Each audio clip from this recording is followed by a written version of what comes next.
हे दोस्तों, welcome back to my channel. आपका हमारे यूट्यूब चैनल में स्वागत है। दोस्तों, मन सुंदर सीरियल में आज का एपिसोड बहुत ही अच्छा होने वाला है, तो एपिसोड को एंड तक देखते रहिएगा।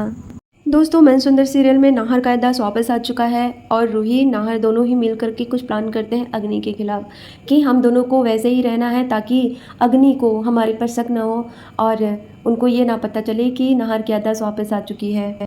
रूही नाहर को इसलिए सब करने को कहती है ताकि अग्नि हमारे बच्चे को कोई तकलीफ ना पहुंचा सके।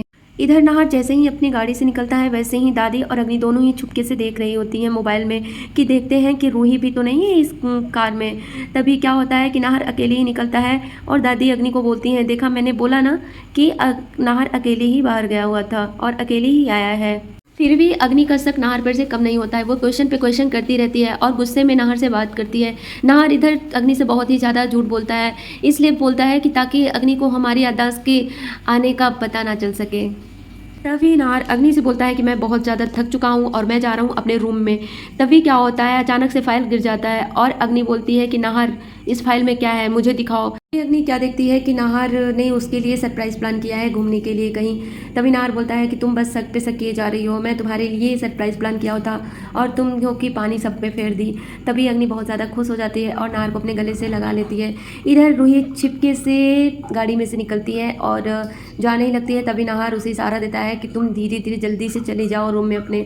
तभी क्या होता है, जैसे ही रूही जाने लगती है अग्नि देख लेती है और बोलती है कि रूही तुम कहाँ गई थी। तभी रूही कुछ बहाना बनाती है कि मैं कॉलेज गई थी बुक लाने के लिए।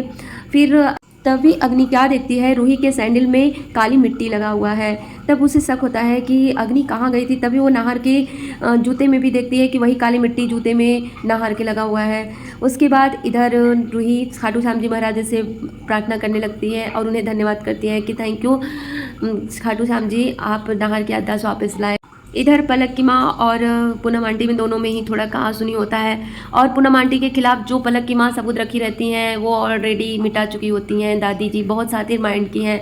इधर अग्नि नाहर को अपनी क्लोज करने की कोशिश करती है। तभी वहाँ रूही आ जाती है कॉफ़ी लेकर के। इस पर अग्नि भड़क जाती है रूही पर कि तुम जब देखो तब बस मुंह उठा करके मेरे रूम में चली जाती हो, ऐसा लगता है कि मेरा रूम कम तुम्हारा रूम ज़्यादा है।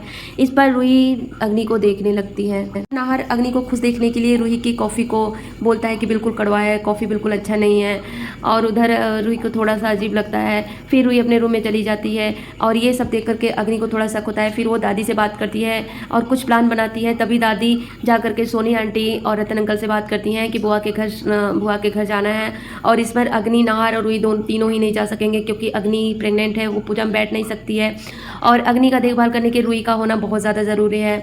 उसके बाद सभी चले जाते हैं बुआ के घर श्राद्ध के लिए और इधर अग्नि को नींद आती है और नाहर से बोलती है कि नाहर जी मुझे सुला दीजिए, मुझे नींद बहुत तेज़ आ रही है। तभी नाहर अग्नि को सुला करके फिर सोचता है कि अब तो रोमांस के लिए अपनी बीबी के पास जा सकता हूँ मैं, क्योंकि अग्नि सोच चुकी होती है। तभी नाहर जाता है रूही के पास रोमांस के लिए। तभी अचानक वहाँ पर अग्नि आ जाती है। तो दोस्तों, आप लोग को क्या लगता है कि